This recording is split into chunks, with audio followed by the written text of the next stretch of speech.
Welcome to Inside the Set with Set Decor. Inside the Set is a series that focuses on the design and decor of stories that excite us and ignite our imaginations, where we get to discuss the collaborations between production designers and set decorators, and hear firsthand accounts of how those works of art came to be, from their inception, ideas on a page, through completion, where we sit in the dark and experience them collectively. Welcome to Inside the Set with Set Decor. I'm Rosemary Brandenburg of the SDSA. I'm very pleased to be joined by set decorator Ernestine Hipper and production designer Hipper and Bittner Rosser to discuss their collaboration on their new film, Tar from Focus Features. Ernestine and Marco, thank you for joining me. Good morning. Good morning. Congratulations on making a beautiful, disturbing, and intriguing film. As we speak now, in October of 2022, Tar has so far gathered recognition at the Venice Film Festival for its star Cate Blanchett, who won the Best Actress Award, and I'm sure that's just a start for the accolades. Marco, can you tell us how you found the project and made it something you wanted to do? Well, I got approached about the project early in 2021 by a producer in Berlin that I had worked several times before. He sent me the script and said, "Oh man, can you have a look at it? Because we're trying to work out how to make this, because it was a film that had a lot of US sets in it, and they wanted to shoot and approach it to be a film that they shoot possibly in Germany and Berlin, and that is always a challenge to make this work. Like, you find US locations and to marry the two together."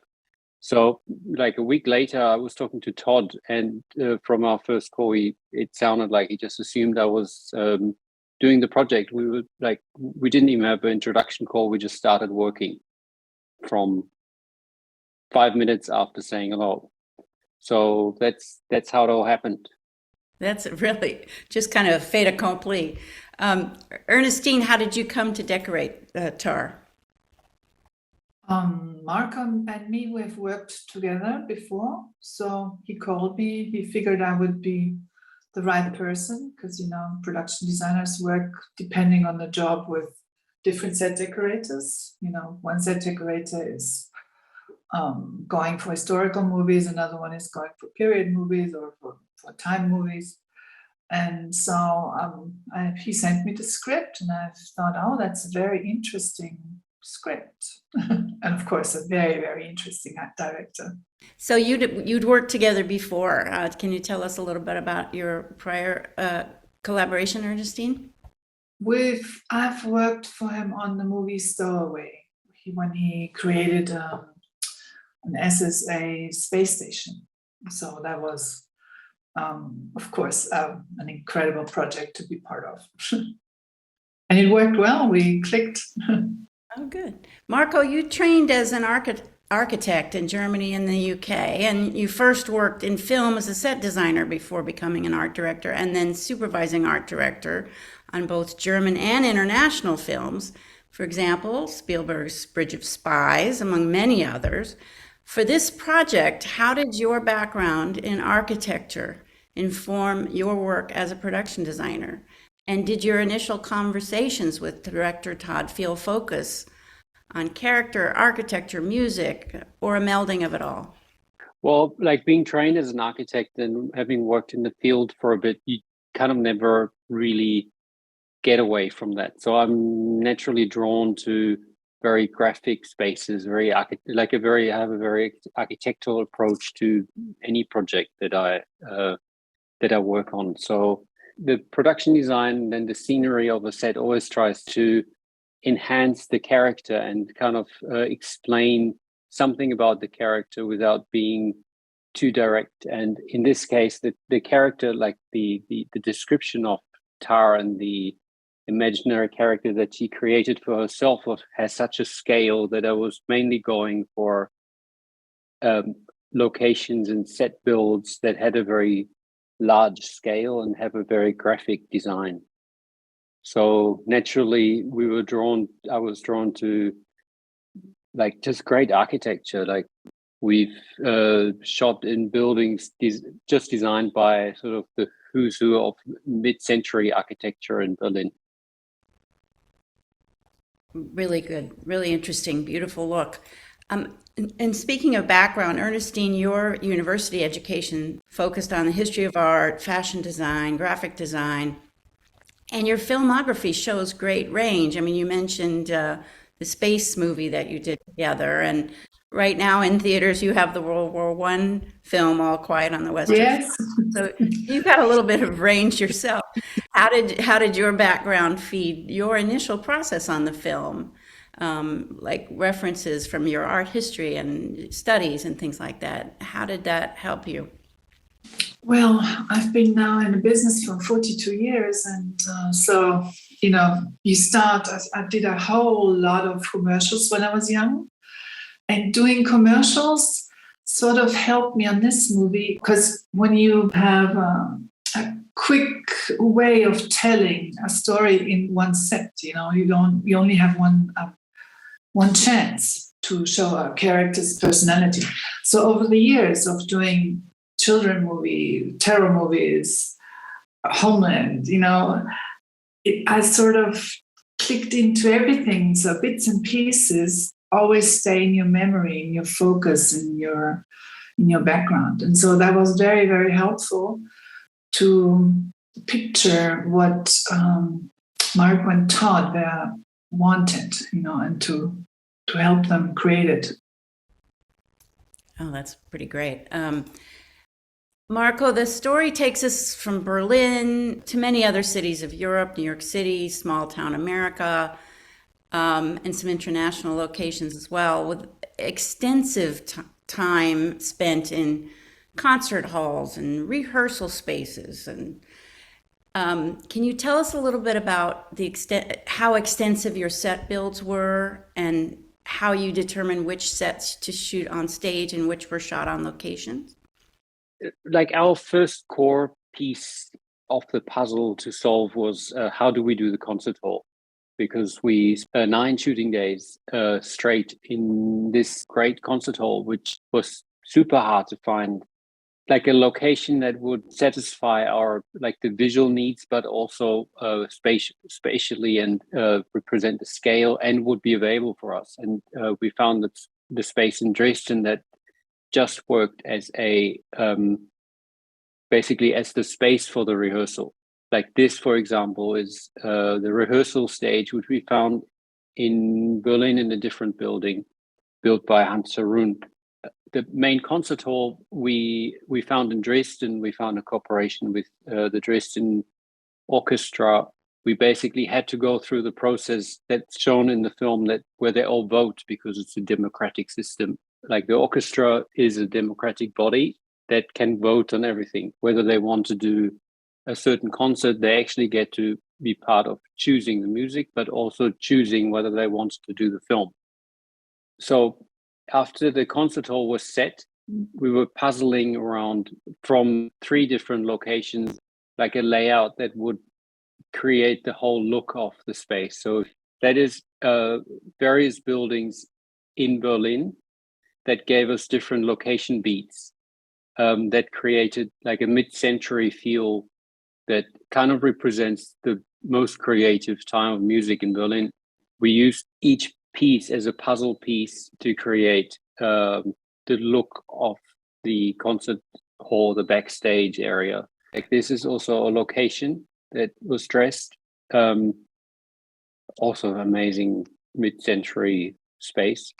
And then the scenes that happen within offices and spaces, that they're all set builds. Because we were a movie that was bound to shoot mostly on location, they had to be somehow puzzled into locations. Like they're full set builds, but we had to find spaces within locations that we shot in anyways. For logistical reasons, we had to build there. But these are classic studio builds.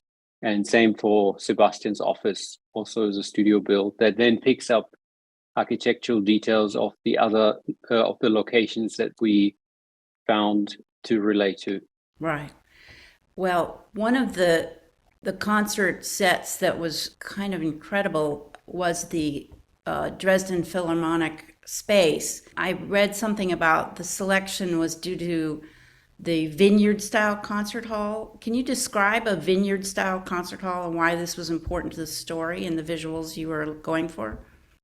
Once you talk about Berlin and high-class classical music, you relate quickly to the Philharmonic Orchestra, but we didn't want to do that. We wanted to create an imaginary concert hall that's kind of bigger than life, but still feels like very authentic. And the locations Todd and I really loved were the mid-century locations that would create the other textures, like the hallways and the backstage and all that.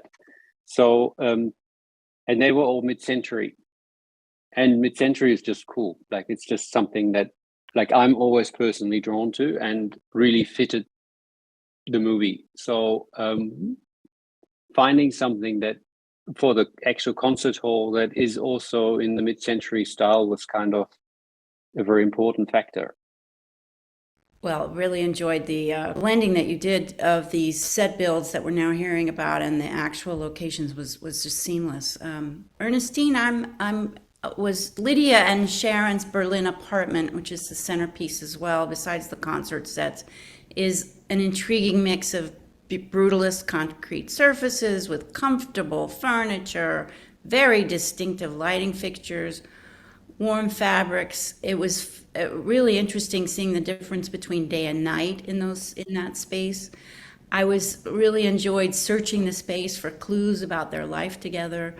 Kate Blanchett has said that her character is estranged from herself and her past, full of contradictions as she's sort of constructed this character. How did the decor that you put together for the couple's apartment reflect their backgrounds, the power dynamic between them? Could you discuss a little bit of your process here? Did you have any interaction with the actors about their space, that kind of thing? Yes, of course. At the beginning, Todd, Marco, and me, we talked about what this exclusive, well, it's Sharon, and they've bought this penthouse, or they built it, and where did the money come from? And this penthouse was actually filled with all sorts of posh art and very loud art. So we had to reduce it all so the space wouldn't be, the backgrounds wouldn't be clashing in colors or disturbing the action, but also giving them the feeling of an exclusive, roomy, homey place. Because on top of it, there was a little girl living there. They have a child. So this apartment was absolutely incredible because it had the masculine feel. It had the softness to dress a place this big and still keep it cozy. Was quite a challenge to get to create all the different fabrics. And it's all, set decoration is a lot about fabrics. It's a lot about carpets. It's about the right colors in cushions and blankets and materials. And so this apartment was an incredible challenge, and especially because the lighting in there the light sources were fabulous. Venini, ox chairs there. You can't pay. You can't dress this. This is the Elias Olofsson lamp, which is an art piece. It's just absolutely incredible. Normally, you don't get to dress places like this. It was a fabulous chance. Marco, was this apartment a location build or a? Yeah, it was one of the first things we kind of looked at pictures at, and then felt maybe it's too big, or maybe we like the script had something very different. We looked at, I don't know, countless other locations that would try and fit the script more in terms of the layout, and then we finally went to see this, and it was good to have seen the rest of Berlin before, and going in there and just knowing that that's the only place we could like that's the perfect place to portray this character. It's interesting that, Ernestine, you mentioned that you had to undress quite a bit in order to create the character for the place. You actually used some of the existing furnishings, it sounds like, but really edited quite a bit and then added, of course, many layers. Is that accurate? Yes, that's exactly how it happened. We transformed it for spaces we need for the scenes that had to play.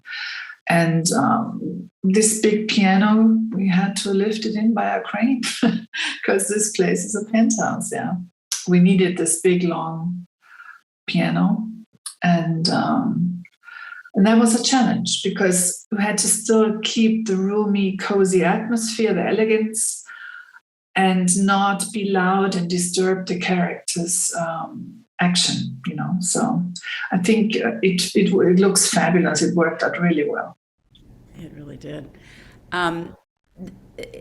This is such a deep character study of Lydia Tarr. She's hidden her humble beginnings, she's put her past behind her, and she's carefully constructed her current incarnation. I was struck by the somber quality of the Berlin apartment that Lydia keeps as her practice studio, in contrast to this rather lush arch apartment. Marco, did you think about this sort of note of repression to inform the contrasting decor of Tarr's old Berlin apartment? Yeah, absolutely. I mean, that was kind of the concept for the apartment. That would be like a strong contrast to this perfect art collector's artist penthouse that she and her and Sharon live in, kind of relating to like an old student flat that she used to live in, but now she pushed pieces that relate to her past to the side, just kept the grand piano as a centerpiece of the space that you always see, like you always, from every angle, you always see like a little bit of the piano, and it's stuffed with books and life that she collected over the time. It also relates to the connection to her time that she spent in the Amazon. That's part of the first podium discussion that she has with Adam Gopnik, but doesn't play any further part in the movie. Like it was in the script, a much stronger influence, but now here we just see it in details that relate in the art, the collection of masks. Like there we see a picture of Hilbert and his Hilbert curves, which relates to Shipibo, Kinibo patterns that happen to be the same shape as the Hilbert curve, which are just little details that we talked about, but become just a texture that never gets explained, but you kind of once you know about it, it kind of makes the space like gives a space a richer texture. I was going to ask you about, there was that strong graphic theme that recurs in the film. This is really interesting. So that there is a bit of a symbol that kind of seems to haunt Lydia. I now understand this actually came out of this South American Amazon background. That's really interesting. Yeah, just to explain the level of detail we went to produce the details that are never talked about in the room.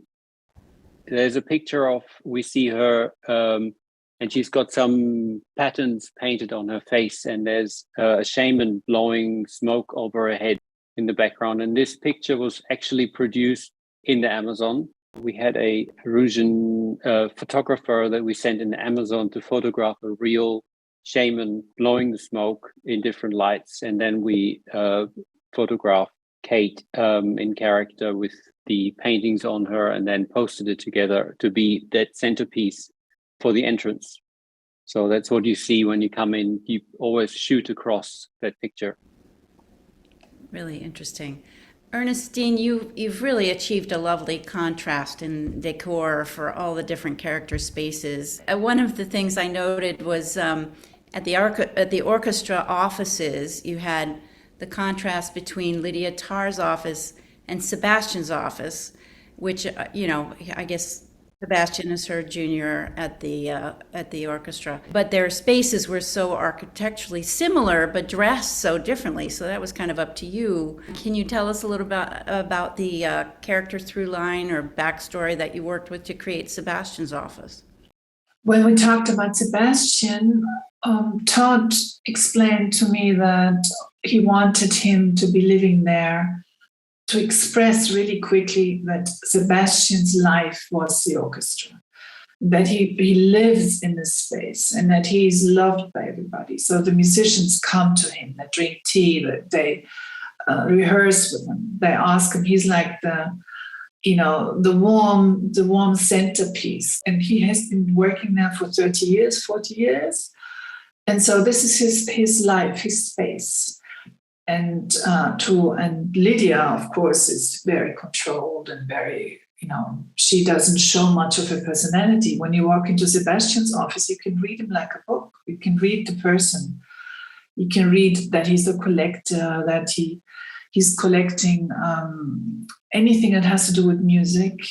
So we created this person, and the more we kept up coming up with ideas, the more we started, getting in the progress of what items we should search and look for and decorate. That's how it happened.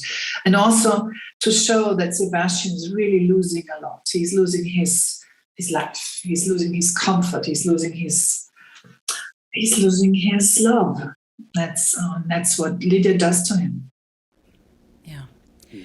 You mentioned, Marco, that strong composition is a hallmark of your work, and you can certainly see that in this. You've used the play of light, shadow, day, night. A number of the sets in the film were in shades of gray or warm wood paneled neutrals, while others were quite colorful. Did you map out this tonal progression as a part of your process? I would say that most of Berlin is in tones of gray and wood, and like we mapped out it for those spaces. And then towards the end of the film, when we go to Southeast Asia, the film gets very colorful and the palette totally changes. That was very conceptual. And New York is also a slightly warmer tones and is in a different texture. Yeah, certainly that was a palette that was laid out. Ernestine, you were mentioning your fabrics and textiles and things like that you selected for the film. They're really quite effective. Did you end up working closely with the costume designer, Bina Dagler?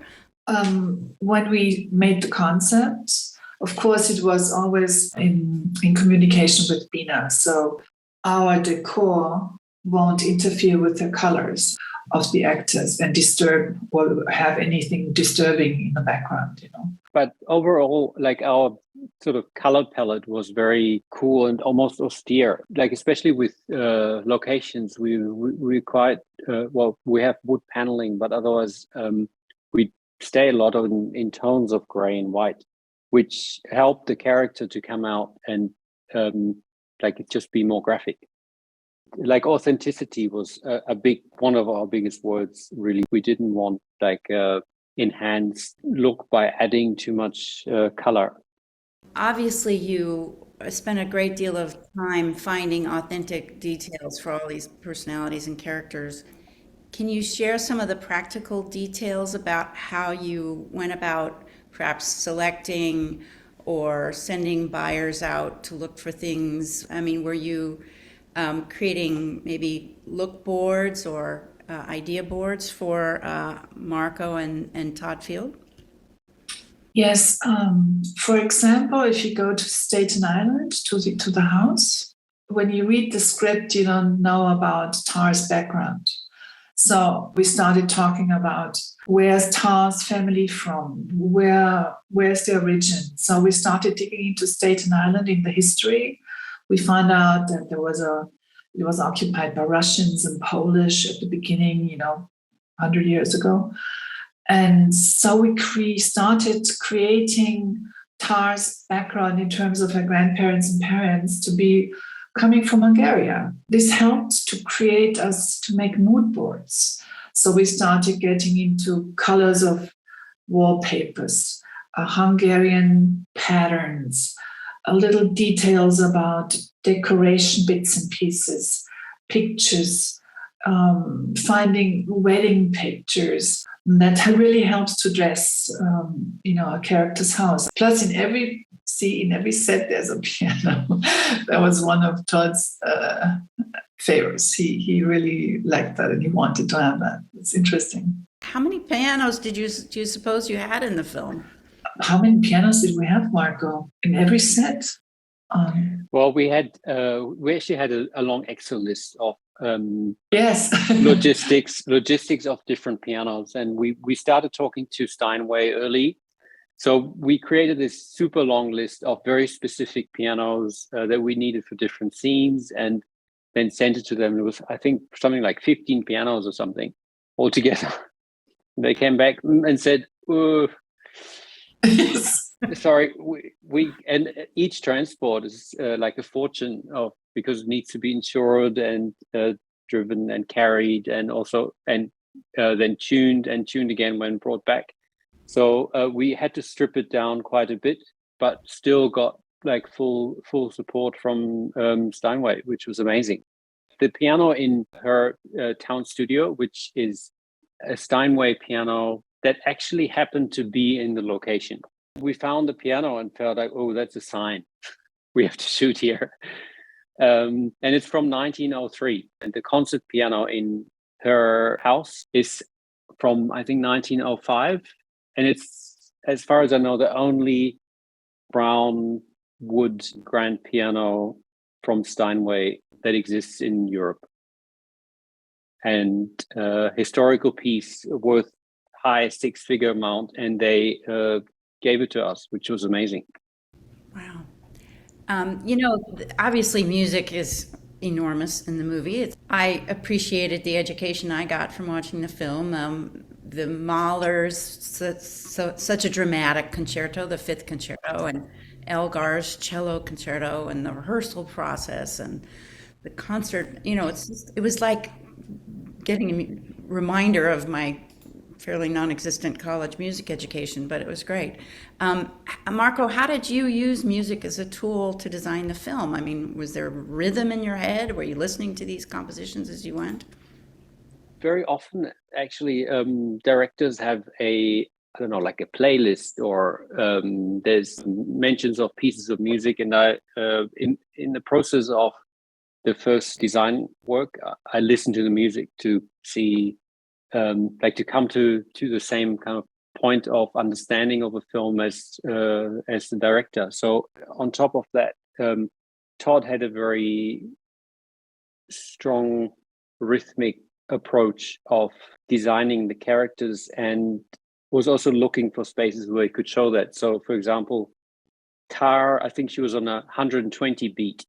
So he always wanted her to walk at a certain beat, and then the composer composed music for them, which is not part of the movie, but it was played to the actors and to give them a certain rhythm. So rhythmic inspiration was definitely a big part for the whole process of the film. Another entirely different set of sets, because there were quite a number of them. Ernestine, you shot in multiple restaurants, and supposedly in Berlin and New York. And were these redressed or from scratch, or did you adapt locations? How did you work on those? There was classical ones and contemporary ones, like this New York one. Can you describe a little bit about the process with the restaurants and things? This was supposed to be New York at the Le Bernardin. And actually, it was really easy because we have incredible photos how the restaurant looks like in New York. So we used key elements from the restaurant, like the big wave picture, and the big grand flower vases, and the color, the tone of the restaurant. We shot at the Le Faubourg, which is an incredible restaurant in Berlin. We changed the chairs, we changed the background, and we added the curtains, again, fabrics for lighting.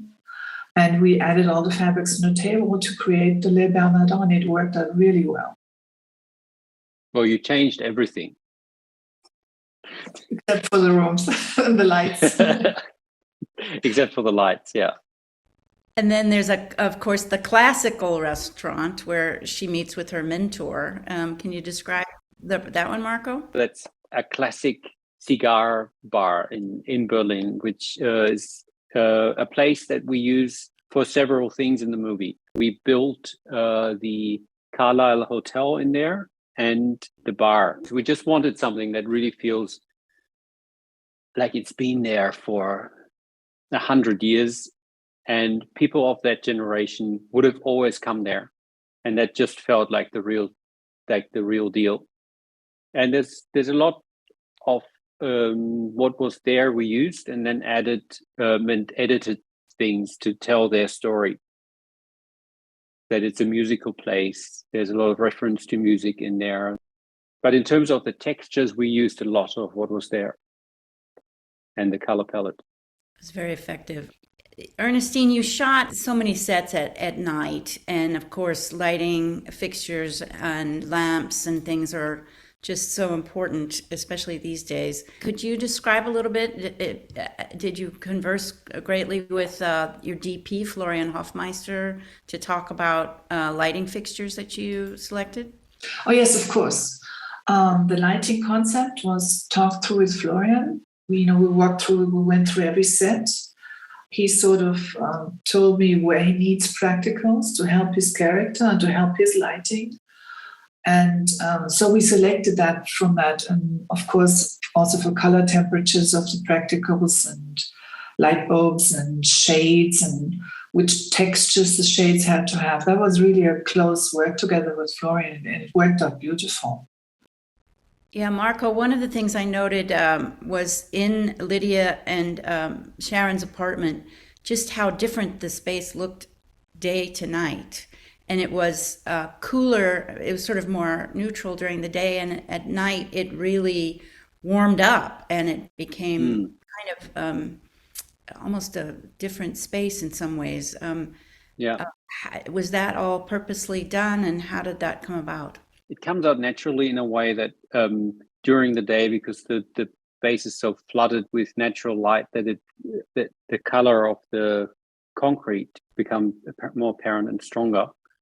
And at night, it was the intimacy of the moments that they had, because she's coming home at night. They have this like dance together, and then they have the moment where they're sitting on the chairs drinking wine. These are all very intimate moments that just required a slightly warmer atmosphere, and to bring out the warm tones of this set decoration as well, like the red carpet and the warmer textures of it all. And one thing that's maybe to be added for like the whole conception of Char's home, but also the concert hall, that the script is basically 95% is all inside spaces. And at the beginning, Todd was worried that maybe we're losing a connection to the outside. And then we said, well, maybe that's the strength, and the strength of it, that it's quite introvert, like, because she's a character that's so like within herself, and that it felt like a strong choice to make that all the spaces that we choose are very introvert spaces that don't really relate much to the outside.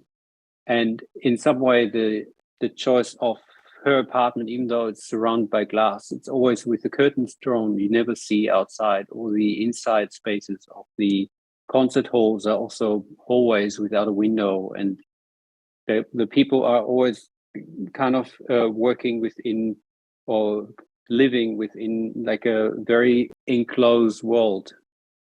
And that was like an important choice of the locations and the set design. One of the things you become aware of when you're watching this movie is the kind of rarefied air, like you're saying, kind of enclosed, like this art world. Can you, Ernestine, describe a little bit about what it was like to select artwork for the film? It must have been really challenging. There was a lot of it. That was one of them. Yes, because art, we had a whole artist, a person, and the art really explains everything.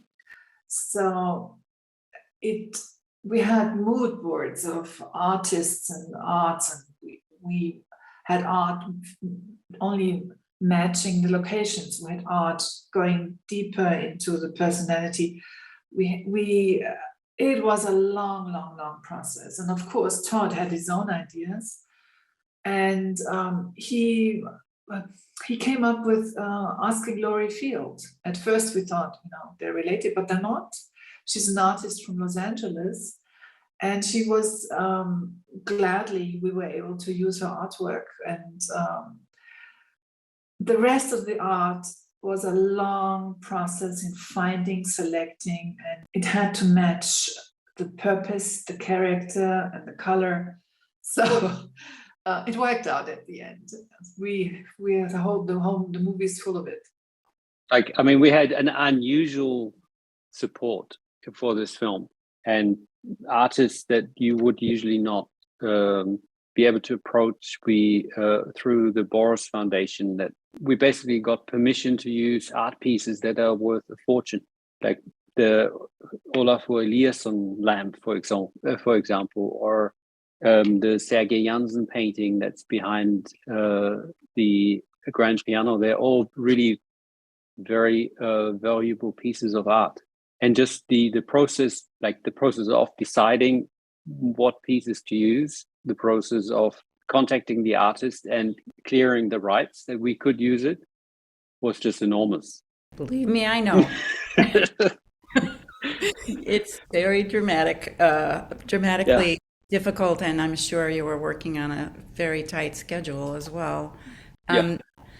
Another set that I noted, Lydia Tarr is in great shape, and we see her running quite a bit. Ernestine, did you handle those posters that were along she ran?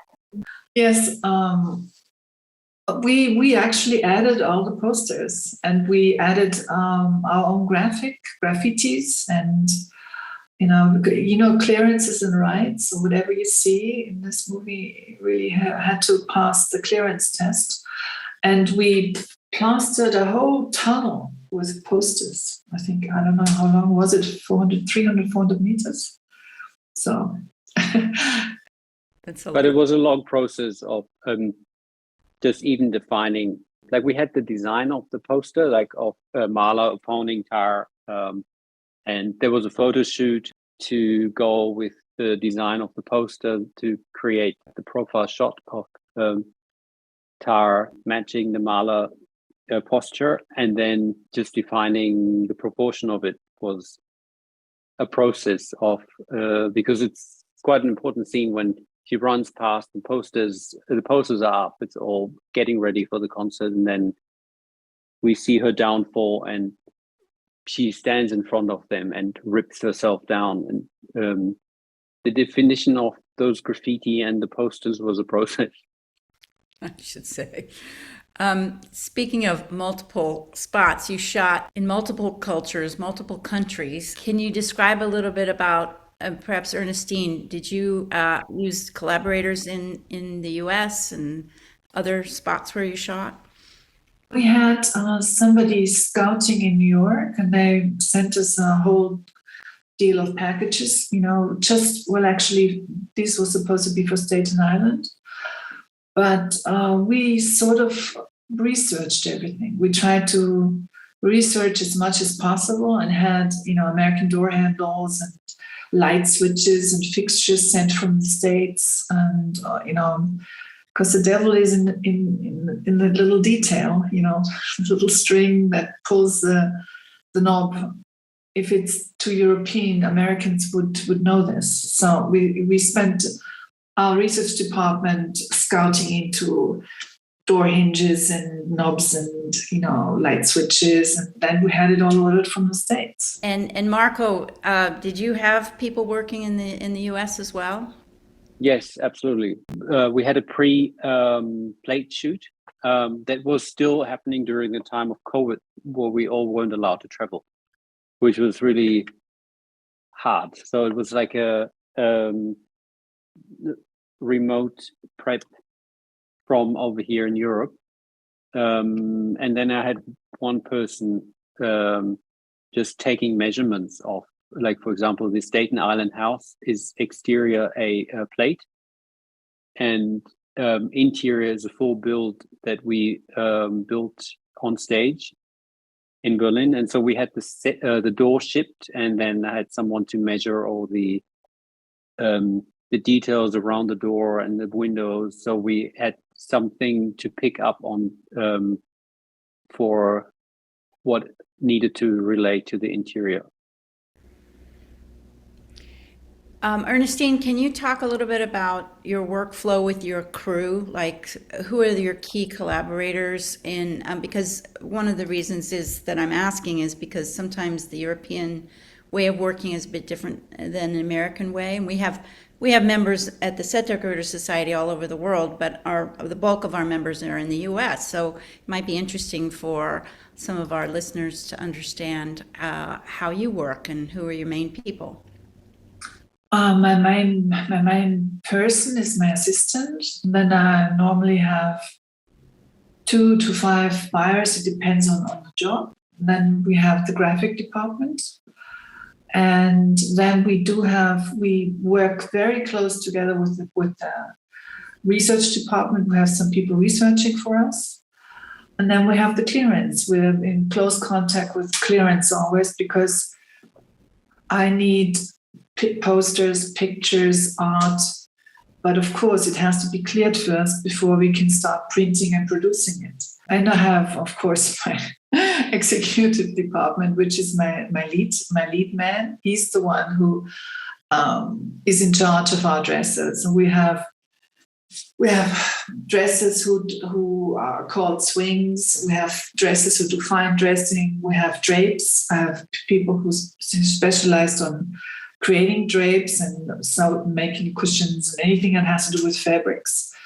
And then I have aesthetic painters, because sometimes you have to age furniture, you have to destroy furniture, you have to destroy pictures and art, or fabrics have to be worn and ripped. So we have special aesthetic painters for that. And I have my drivers, truck drivers, normal drivers. So it is quite a team that has to be coordinated every day, depending on the target, what we have to do. Because sometimes we are dressing 3 locations parallel, and one team is already redressing another location. So it's a puzzle that always has to be put together, and still keeping the focus on what has to be ordered for the sets which are coming up soon. So my key person is my assistant, because she's the one who is directing all of these orders. So this is fairly how it works. And we have long hours, start early and come home late. And you had a prop master, I believe his name was Martin Schultz. Yes, Martin. Is that someone, how does Martin's work, how does the prop master's work in Germany relate to set dec? In Germany, a prop master is in charge of props that are very, very important for the actor, to be cell phones that have to interact, instruments, food, drinks, anything that is close around the actor. We, of course, we create the room around that.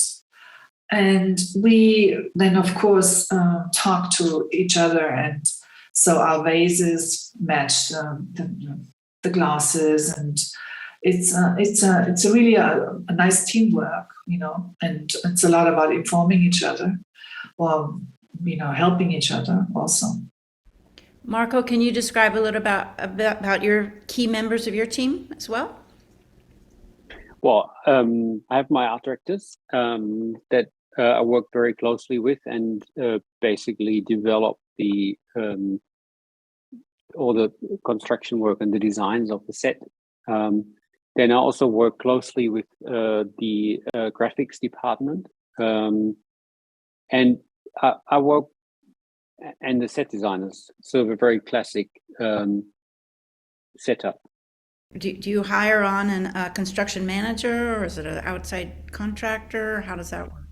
It depends on the film, and if you shoot it as a studio movie, or if you shoot it independently. In this case, we chose to go independently, and we hired a construction company that did most of our construction work, that had one construction manager that was working very closely with us, and then my scenic artist would be a part of the art department as well. So she was an amazing member and very fantastic contributor to the look of the movie. You guys mentioned a little bit about the times that you were shooting in, and that it was still COVID, or frankly still is. But I'm sure there were many other challenges. Ernestine, can you describe some of the biggest ones? Biggest challenge in this movie? There were so many. Yes, there were so many. It was the journey of digging into the music world for me, catching up on a life of a conductor. It was a challenge for me to feel myself into this world, and of course Eleanor.